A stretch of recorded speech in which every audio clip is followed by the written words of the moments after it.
Welcome back to the NattyShedLife podcast. Today's episode is all about John and Ali, our youngest recruits in the sales and marketing department. They both have cracking stories, so let's get stuck in. All right. Hello. Who are we talking about? We're talking about Ali. Ali. Young Ali. Alistair Gillies, the son of Grant Gillies, also known as Alistair Gillies, but nobody knows that. Don't tell anyone. His name's Grant.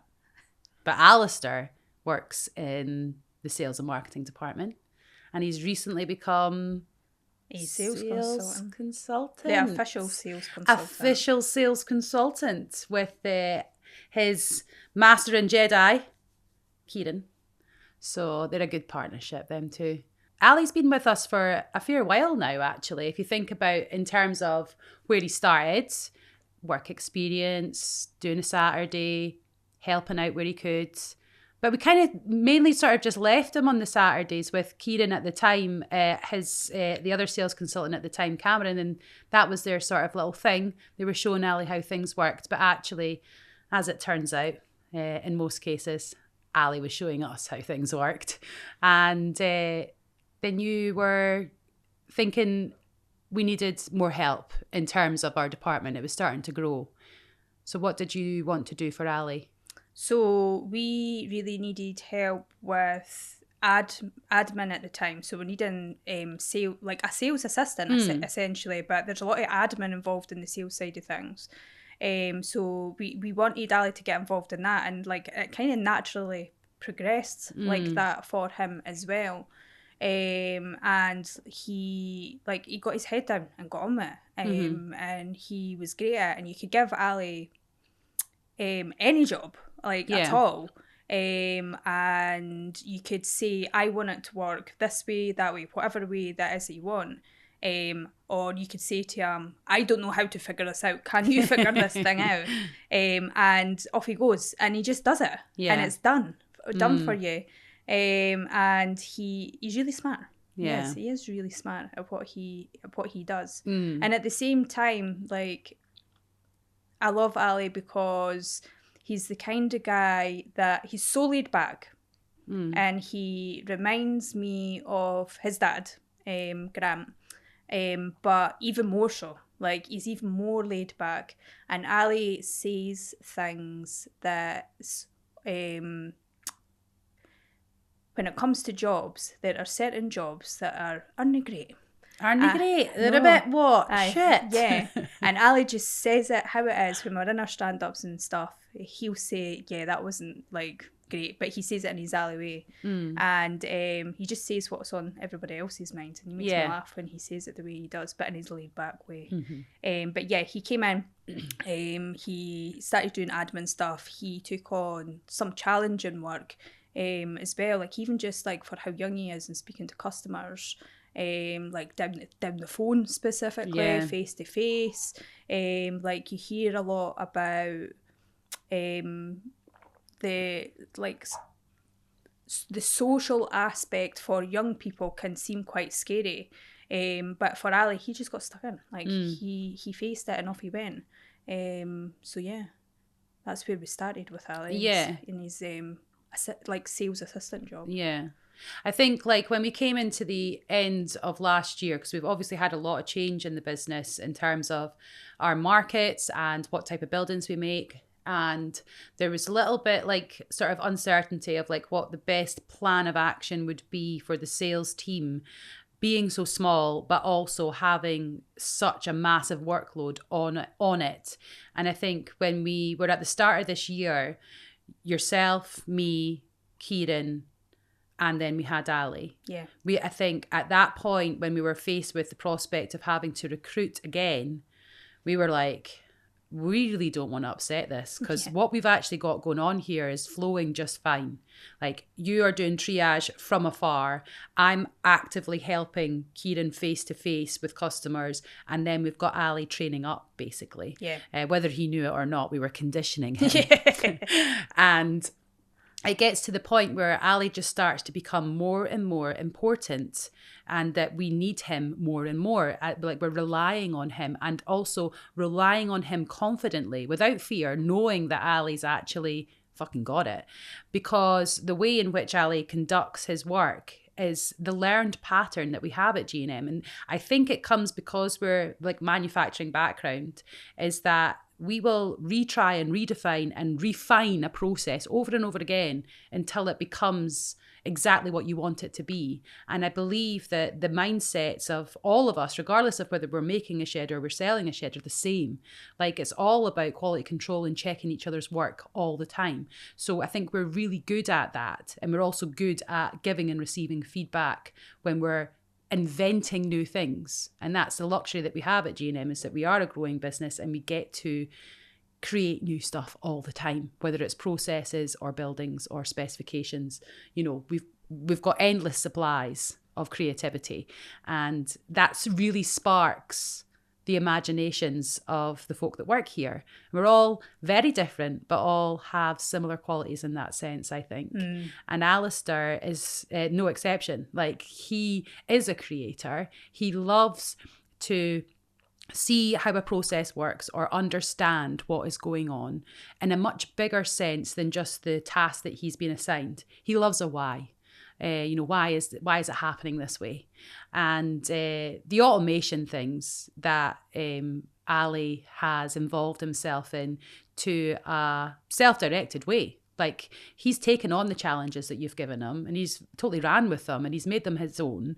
And I don't get to see that in his day-to-day working, but when we do stand up and it's about like the conversations between him and Amy, who is also another tech fiend, and they're talking about, I've done this and you've done that, and let's get a chat about that because I don't want to press go on mine in case it F's up yours, that sort of thing. Like, I just think the cleverness of all of that, like, that's beyond me. Like, all of my mother's side of my family are software background, and I have got none of that.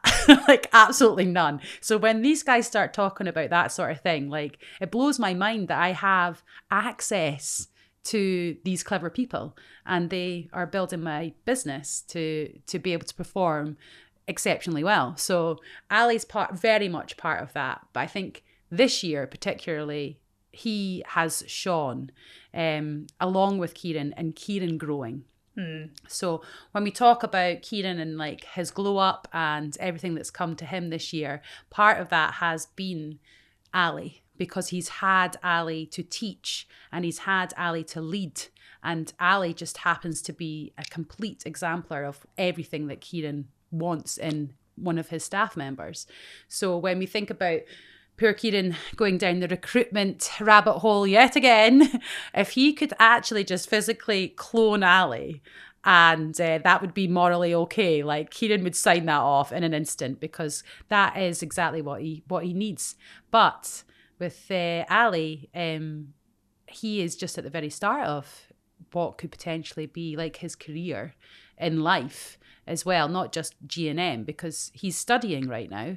And he gives us the time that we can take from him, and like over and above, like, I can't imagine other students being able to commit to such a serious job like sales consultant for a firm that's, average price tags like 15K. Like, it's not normal. It's not bar work. It's not in Tesco's or whatever. But and Ali goes above and beyond. Like, he comes back to us on a Tuesday, for Christ's sakes, midweek.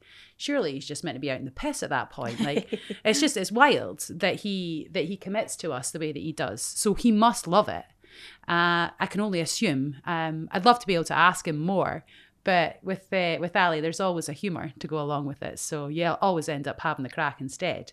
And then, so what I was getting to, sorry, I was losing my train of thought there, was this summer and the way in which Ali's changed over the course of understanding the back end, knowing what we need automation-wise, understanding everything to do with the customer process and the buying journey and the aftercare and how we look after people, to then being forward-facing, welcoming customers into the show area, selling big buildings and big projects, and becoming somebody that's really sort of like big dog energy. Like, that's what we're getting from him. And this summer, I've had to experience Ali myself, which has been fab. We've been partnering up when Kieran's been on holiday or whatever, and I've loved working with him. It's been an absolute joy. he's such, as you say, such a laid back guy. Like he's always got humor about him. Nothing phases him, which is such a good quality to have at the age that he's at. He doesn't get flustered, and I think one exemplar I have of that is we change our specification pretty much every year. There's always a new modification or some sort of upgrade. And this year, as we come to the end, we are eliminating mortise and tenon doors, which have been an absolute fucking bugbear for Gillies Mackay and especially for the workforce. Jamie will not be sad to see them go. And so we're getting around that messaging, like how are we going to get this across to the customers and get them to understand that actually the upgrade of what we're trying to do now is more in the realms of 3-tier workshops, and therefore getting away from the timber components that typically fail us, especially in the Scottish weather. And so then we're speaking about this, and I say to Kieran and Ali, I'm like, how confident are you about having these conversations about M&Ts? I was like, you've only got a handful of them left, and once they're done, they're done. And then like as we go into next year, they're not publicised, they're not going to be sold. So how do you feel about that? These M&Ts are supposed to be like a middle ground between a standard panel door or a fully insulated UPVC 5-point lock, deadlock, secure door. Like there's a big difference. The timber mortise and tenons are security door in such of the word as concealed hinges and the thickness can allow, but they are problematic.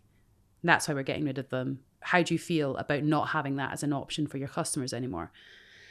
Ali's like, absolutely fine. Not a problem.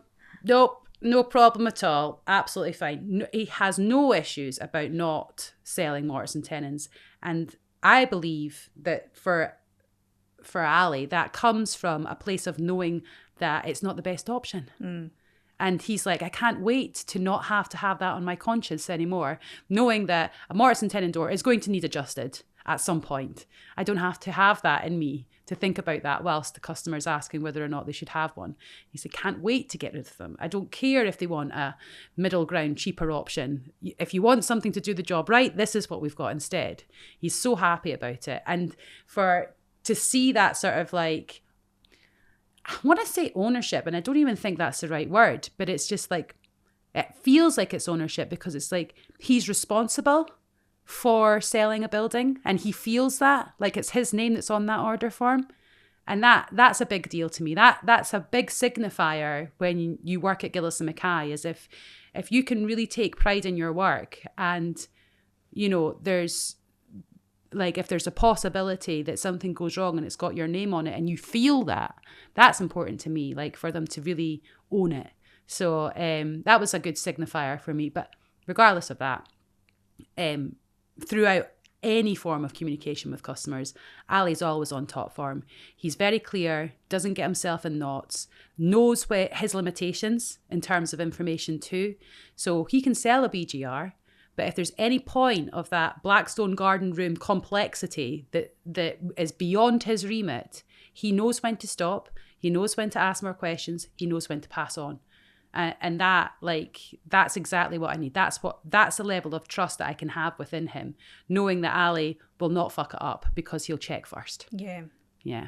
But you were saying to Ali about asking him how he felt about the company getting rid of mortise and tenon doors. Aye. That's like a big thing to be exposed to. Like in terms of like the decision-making aspect of that there. It's not typical. It's not something that you would typically expose young people to. They're typically in their specific job with specific rules, specific order, and off you go and you do what you're told. Yeah.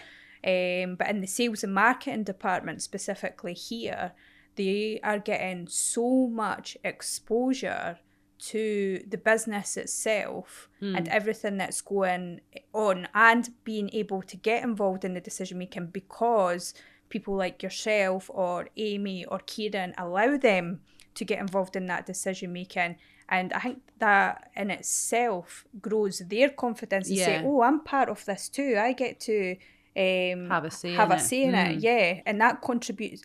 I mean, the difference between not allowing them getting involved and the difference between allowing them to get involved, like the growth trajectory for that is massive in a young person. Yeah. I think I've seen the difference here specifically because like I know that I have acted in a way sometimes where it's just like, this is your role, this is what you do, and you stick to that, versus you allowing people to be open and exposed to that. Like the growth difference is just like incredible. Yeah. Like you could see it straight away. And especially in Ali, between like yourself and Kieran and how you have lifted him up. I think like ultimately when you look at decisions that are being made, for me personally, I find it that when there's a decision being made that impacts somebody directly to their day-to-day, something that you're going to expect of them, then I think it's only right to have the conversation with them and include them in that. Like, I'm going to get rid of mortise and tenon doors and I'm not going to tell you about it. And then one day you'll find out that we don't do mortise and tenon doors and you have no idea how you're going to communicate that to the customers. Like, that does not set anybody up for success, does it? Like, that's the shitter way to do it, just to make a decision and expect people to get along with it without understanding why you had to make it in the first place. That's usually where I think most sort of like resistance comes from between management and employees, is that the lack of communication when decisions are being made. So in that circumstance, like, the first thing I'm thinking about is, how the fuck do Ali and Kieran feel about this? Because these are the guys that are going to have to go out there and communicate it. Like, are they all right with it? Do we need to wait a bit longer? Do we have to phase them out a different way? Is this practical to expect them to be able to say to customers, well, it's a panel door or it's now this much more expensive option? You know, like, I was worried that the M&T situation wasn't necessarily going to be a straight cut decision. Like, it might have to have gone a different way. But the confidence then I got back from Kieran and Alistair, just like, nah, get rid of them, can't wait. They're the wrong thing. We don't want to be selling them anymore anyway. Let's push it over here and focus on this type of product instead. And for me, like, yeah, I wouldn't make that decision without having like the full backing of the sales team, knowing that they'd be comfortable selling it. Yeah. And in terms of Ali's confidence, like, when he first started here, like, he had a quiet confidence around him. He was shy, but when you see him now, how he holds himself, he's so much taller. And like, I even just like when I'm down in the blue cabin in the show area and watch him, he's side by side with the customers, standing tall with the customers, but like, again, it's in that egoless way. It's just like, look, I'm here. Like, I'm here to answer your questions. I'm here to figure out what's right for you. And he's so knowledgeable and he's so confident in showing people around and stuff. And for Ali's age, that's incredible to see that from him. Yeah. He's got a good master, though, eh? Yeah. He told me, and I'm sure, Ali, I mean, if you do mind me saying this, then it's too fucking late now. But he did tell me in May when we would do our appraisals and that, like, for Kieran, like, it's a big deal that Kieran's his boss. He has like complete admiration and trust in Kieran. And I say, like, you know, how confident do you feel, or how comfortable do you feel in terms of what's expected of you in your role? And Ali's just like, all I've got to do is exactly what Kieran tells me to do. And then I'm fine. So that's what I do. And that's all. And he knows. He's got complete trust in Kieran's method and the way that Kieran operates, that going out into the show area, standing side by side by, I don't know, a much older couple than what his age group is, and being able to stand there with authority and kindness to the customers to be able to explain and have patience with them about the different things that they're asking about. He knows in his mind, all he's thinking of, this is how Kieran does it. This is how it works. This is how we do it. And he just gets on with it. There's no question to him about like being intimidated or nervous about in that scenario. And you know as well, like, as wins, when we do our stand-up, like, Ali's wins are, it's always about like something to do with when he is lone working and he's got to push himself. So he doesn't, like, so nobody can step in. He's lone working on a Sunday and there's nobody there to step in, and he's got to figure it out for himself. He brings the people in, he sits them down, he's doing consultations for big projects, complex builds that are always individual to the customer. And he loves it. He loves the challenge of it. He loves trying to figure it out. And then in the end, he'll check to see what he's done, what his workings out are, if they're correct, and where he takes it from there. And like, yeah, that's brilliant. Like, and he loves doing that. You know, that's the cool thing. So it just shows you the sort of ambition that's in his eyes. Like, I've got absolutely no doubt that Ali's going to go on to do incredible things. I think he gets that. Do you think he gets that influence from his dad? Like, we know His that entrepreneurial spirit. Yeah, and his problem solving spirit as well, in terms of putting his head down, going, I'm going to figure this out. Yes, yeah, definitely. Yeah, it has to come from somewhere. The genius mind lives on. Yeah. Mm-hmm. Well, Kieran and Ali, like, that's the master apprentice. Yes. Relationship coming up again. We've spoken about that before when it came to who was it specifically? Callum and Grant. Yep. And it was Aaron and Dean. Yep. Mm-hmm. And Bobby and Gordon. Mm-hmm. And now we've got Kieran and Ali specifically. Yeah. Like, there's a theme going on here, right? In terms of what it means for leaders specifically, what they need to do, but also what it means for the leaders to grow someone within their team. There it is again. It's just like, if you are in a position where you're responsible for others, if you cannot see the benefit that it brings you personally, selfishly, to watch somebody else grow based on the support and elevation that you have given to them. Like, if you can't see that for yourself, then you shouldn't be in that position. Like, you really need to recognize the power of that, and in terms of your own growth and your own development, to be able to pass on. That's because we're fucking humans. That's what we're supposed to do. You know, this is the whole point, is that we're supposed to recreate and teach the next generation how to do it better than us. That's it. That's all you've got to do. And I think, like, throughout the themes in terms of all the partnerships in G&M, it came about very quickly, very suddenly, when we had to increase our staff count, like, exponentially after COVID, and everybody just had to step up and be proud of recognizing how they work, be proud of that, and then show somebody else how to do it and get them to be proud of their own work too. And I love it. It's a rinse and repeat management technique that has just been born naturally within this company, from Dad and Grant all the way up to 2025, you know. So yeah, love it. Well, like, what's one word that comes to your mind when you think of Ali now? For Ali, I think I'm excited for Ali. I really am. I am. And I'm excited about the potential. So we know that he's studying, and we know that he has aspirations beyond. And with all of that said, there is a little part of me that knows Ali will be back. I think he'll be back too. Yeah. I agree with that. Yeah. I think he'll go away. Yep. I mean, this is a theme as well, right? He'll go away, discover a little bit more about life, but I think he loves it. I think he gets a lot of stuff from here. Yeah, I could see him back as well. Yeah. I think, like, I honestly, genuinely believe, like, he'll go away, have some massive career somewhere entirely different, and then in 15 years' time, just come back and say, it's all right, Cara, I've got this. And I'll be like, cheers, lad. Thank fuck, I'm out. Well, look, Ali has openly spoken about this. He loves the money. Right? Yes, I know. Right? I know. He wants to be a millionaire, so he's going to be back to claim that money.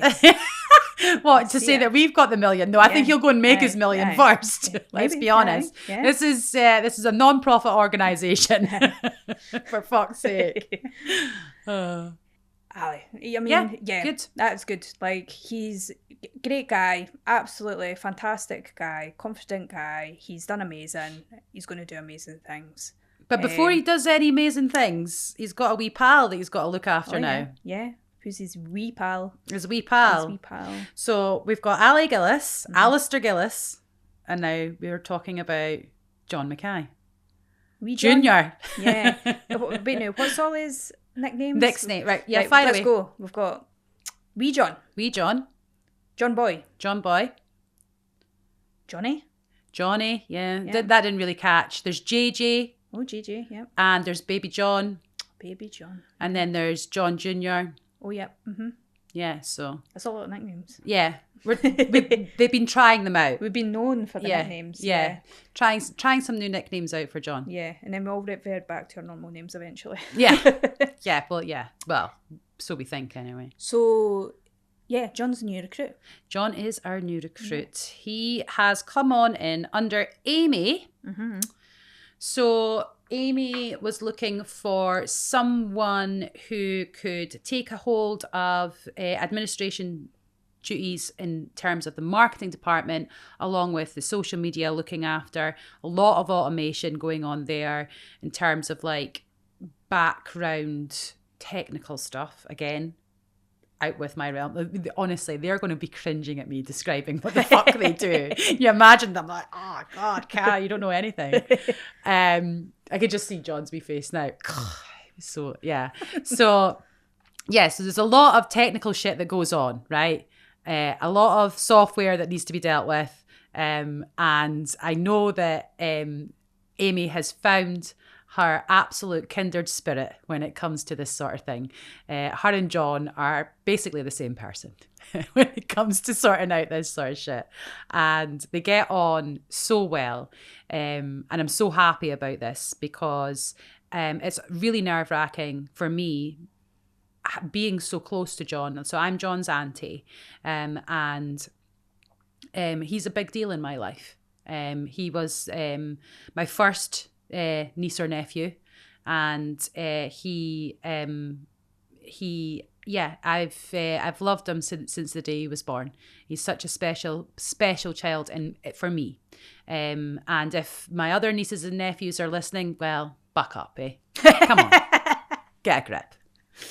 It's John Boy. And so when he comes here and he's looking for a little bit of work experience based on a conversation that we had on our family holiday, and I'm talking to John about his aspirations. Now, I had no idea like the level of intellect that I'm dealing with when it comes to John, really. I didn't really have that sense about him because John is such a forward-facing, funny guy.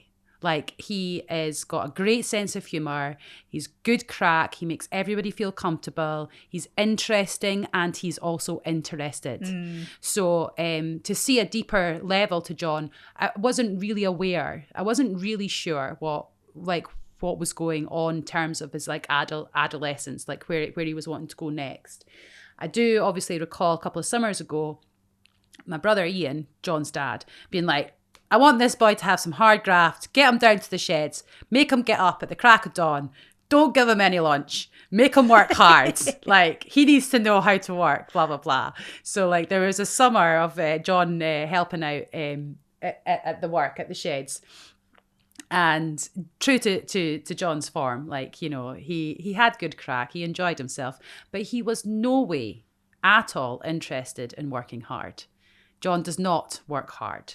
John works smart. And that is because of his level of understanding things.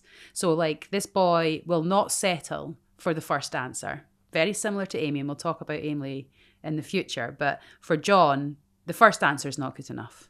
He wants to know the why. And he keeps digging until he finds it. And when he finds it, he'll find a better way to do it. And that is just something that needs to be harnessed. It's a superpower of his.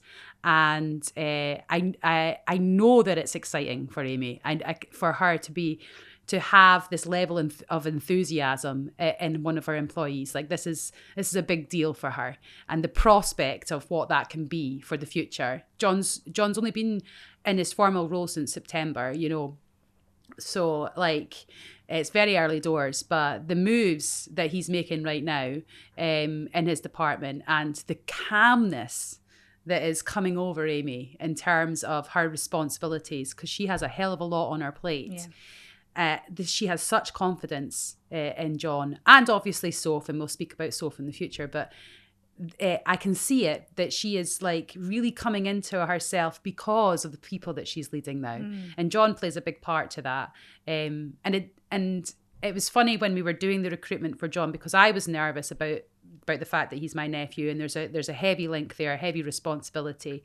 And as we talk about the other people in the company that are connected to me, we'll talk about that again, I'm sure. But ultimately, I made it very clear, both to John and to Amy, that the only way that he would be able to get a job here is if he was going to be the right person for the job. I was very clear about that, and the whole practice of him being here was for me to give him a bit of work experience. But unfortunately, I'm busy as fuck. So what I have to do is ask Kieran and Amy to show John a bit more about their role. Also, my role is boring. Like, honestly, it's so shit. Like, I'm just scheduling and doing finance. Like, I mean, what more do you want? So I'm plotting and planning for the future, which is all just to do with scheduling and finance. So it's just shit. Like, it really is. So I'm like, go and see what Kieran and Amy are up to. It's far more exciting. At that point, Amy's doing her recruitment. And she's like, right, I'm thinking about this simulation type thing. They're going to get like a trial. We're going to give them stuff to do, blah, blah, blah. She's like, do you think it'd be okay if I just like got John to test this stuff out and see how it would be perceived by somebody who would be applying for the position? I'm like, Amy, do whatever you like. I'm so grateful that you're giving him the time of day. That's fantastic. Thank you very much. So away she goes. And that's that. They get on. I don't know what's happening. It's all fine. She comes in the day after, a couple of days after, and she says to me, can I just keep him? And I said, well, you know, if he's right for you, then fair, but let's do the recruitment process properly. Let's, you know, make sure that you are doing what you said you were doing and what you've advertised to do, and give John a fair go just as much as anybody else, type of thing. And it all comes down to it. Everything's been done. The adverts run out. The applications are in. Everybody's been vetted. Who's right for the job? Who's not? Blah, blah, blah. John, like 5 stars, amazing. Like there was just no competition. I mean, I don't know why we have such problems when it comes to the sales and marketing department for recruitment, but I genuinely do think it's a stigma around what people perceive sales and marketing to be. Yeah. And I think that's why we do have a lack of interest. Like, people think they're going to be cold calling. People think, I don't know what they think about marketing. But nothing, it's like what we do here is nothing like it. No. So as I say, like the pool's always a bit poor. So we get John in place, and he's done his interview, he's done everything, his application's all bang on, spot on.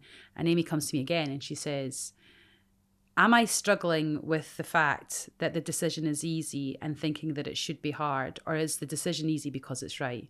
And that is it. That was ultimately it. The decision was easy for her to make because it was the right one.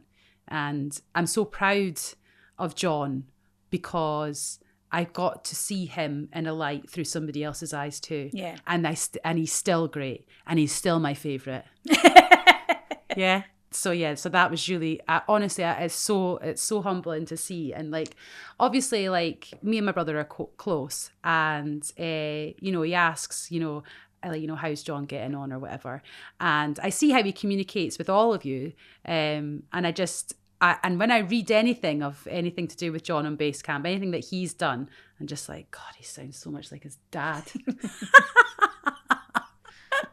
So no, we're all great. getting it from our dads here. Yeah, I know. It's good. It is good. I totally agree with you. I think even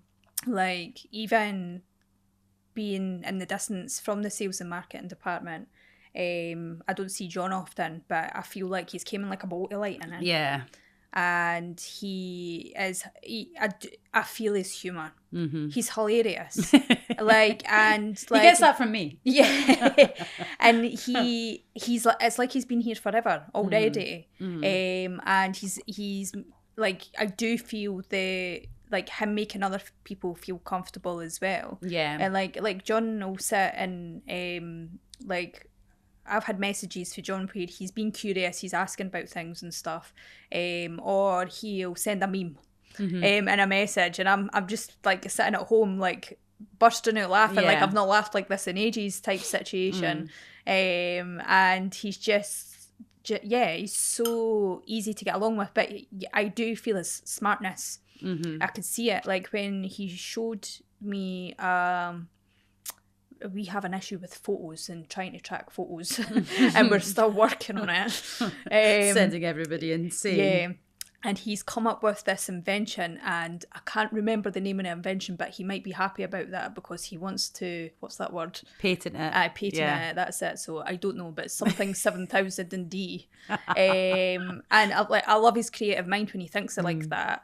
And when I went into it and was using the thing that he had made, I was just like, whoa, this is like really cool. Yeah. Like, this is amazing. And I'm kind of at the same, like, I don't know, like the way that you talk about, like, they know what they're doing type situation. Yeah. Like, I'm the same now. I'm like, I feel old. Yeah. I feel old now. Like, it's a level of witchcraft that we haven't learned yet. You know? I thought we knew what we were doing. Yeah. I look at what they're doing. I'm like, oh, wow. Yeah. I don't know what I'm doing. But he is like, like, even though he's merged into the team, like, he's merged into the team so well, but he's bringing his own spin on things as well. And I think it's just elevating them even further. And they're very cool. Yeah. They're too cool for us. They are too cool for us. We're total outsiders now. Yeah. We've created a monster. Yep. I knew this was going to happen. Yep.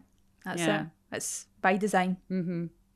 Where do you see, like, what's next for John? Like, what are you seeing? Fuck knows, mate. As you say, he's coming like a bolt of lightning. What I really hope is that him and Amy continue on their trajectory of that solid foundation of relationship where Amy leads and John learns, and she creates this confident, smart, intelligent man into something that is the G&M legacy going forward. I'm so proud that both him and Ali are in Gillies Mackay right now. It's a big deal for me.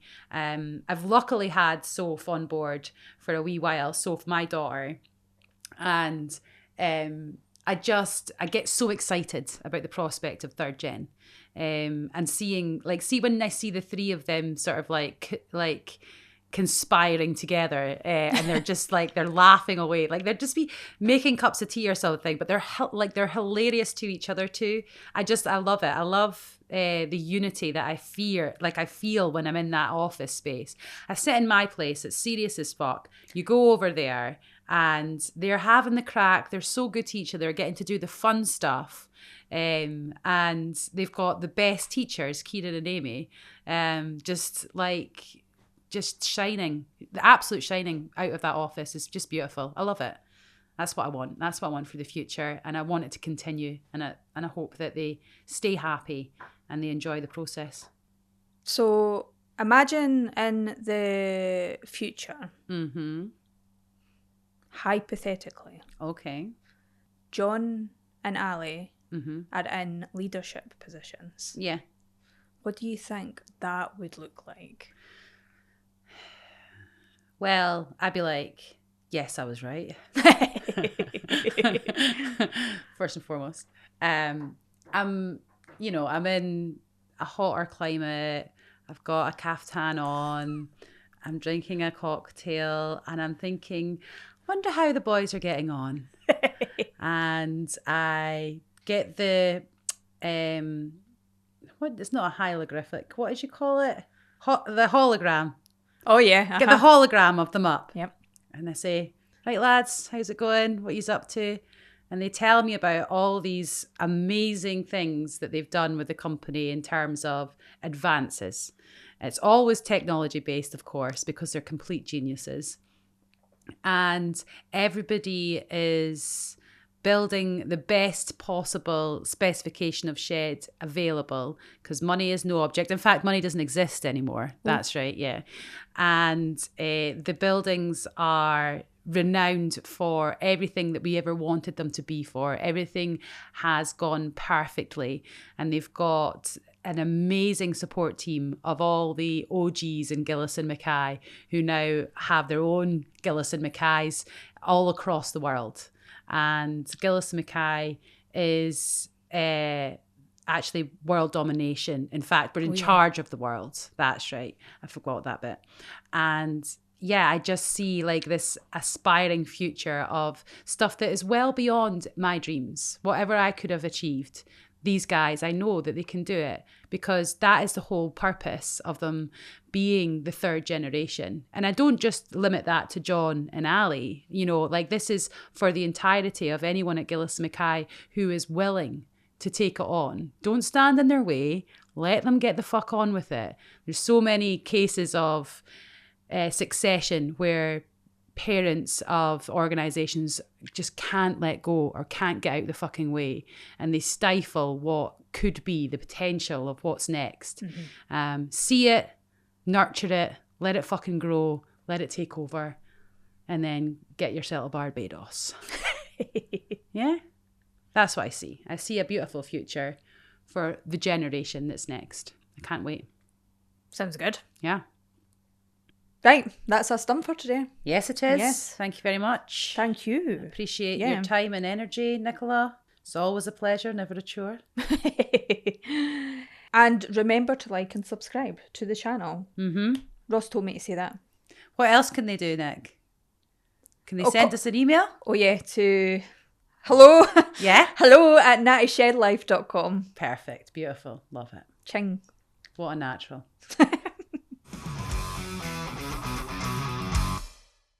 That's us for today. It is I. Yes, for today's episode. For whose episode? Today's. I was staring Ross right in the eye. It was dark. You okay, Ross? Like, I hate you for making me do this. I'm so sorry. Oh, my eyes are watering now.